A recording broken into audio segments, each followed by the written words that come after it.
Plenty of voices, plenty of experts to bring in on this. Paul Callan is our legal analyst. And don't forget, this recording was leaked while a lawsuit is spinning around Donald Sterling, and we're going to have more of that coming up. Terrence Moore is a CNN sports contributor and sports columnist, and Brian Claypool is a defense attorney who happens to also be a Clippers season ticket holder. So, Brian, I want to go to you first. This is your team. You love them. You give them a lot of money. Just what do you think when you hear that recording? Hey, Don, I will tell you, my heart has been palpitating all day today. I'm outraged by these comments. And two things stand out in those recordings that you just played. Did I hear Donald Sterling say, I feel like I'm talking to the enemy? That reveals the patent depth of his alleged racism.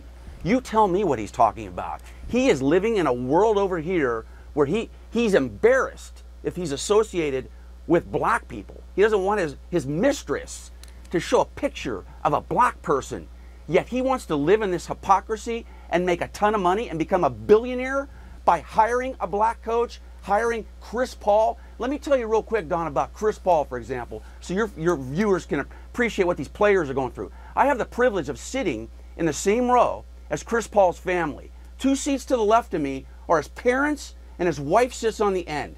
They are the most adorable, humble people you will ever meet. His parents still live in North Carolina. They come out from time to time to the games. Chris Paul came from nothing. His grandfather was murdered at a gas station that he ran for years and years. I've talked to his dad about this. Now, you tell me that the owner of the Clippers has even spent a minute to get to know his players, to understand that they are human beings and deserve respect and dignity. It's despicable.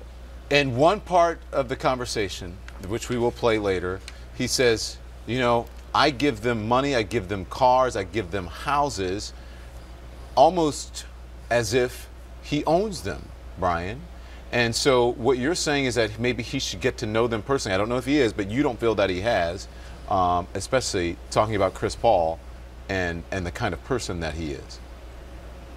Don, you hit the nail on the head. These African-American players for Donald Sterling are simply commodities. He rarely ever goes into the locker room and talks to these players. And in the last hour, you made a great comment, Don. You said something to the effect that, hey, I'd like to hear from Donald Sterling on this. Remember that?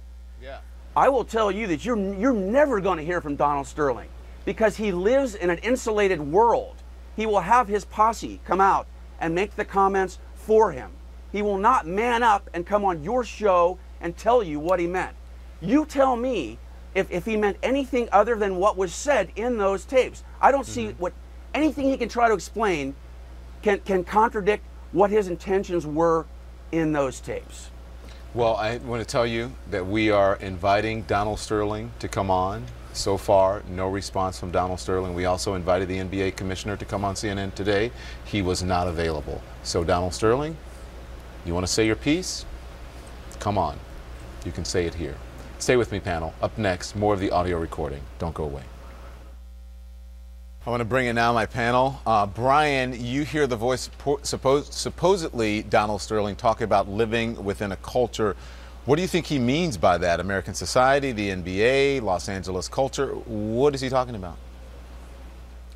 He's worried about one thing, his image. That's all he's worried about. Donald Sterling, over and above the owner of the Clippers, is a big-time business guy. He owns a ton of properties throughout Los Angeles. He makes a lot of money that way, too. So he's only worried about his image. That's what he was talking about earlier with these Instagrams and what people are calling him up. Why is your mistress with Magic Johnson? He's more worried about that than he is getting to know his players. But here's another thing, Don, I wanted to mention briefly is, you know, I realized over the last few minutes why I'm so angry about this. I've been a diehard Clipper fan and a season ticket holder for a decade.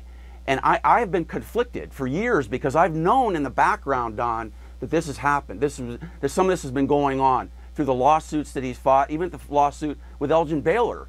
Elgin Baylor was an African American who was a general manager for years. He sued Donald Sterling. He lost, but it made me wonder, is the owner racist? Am I paying somebody who is racist? And I was struggling with that. Now when I hear these tapes, I'm actually sick in my stomach because I am financially supporting a man who is this reprehensible. It has to be very troubling. It has to be infuriating. It's infuriating to a lot of people, but especially if you have a connection to the team and a personal one. Brian, it's emotional for you. What do you want to see happen? You heard what Mr. Johnson said. He said, listen, they mean business.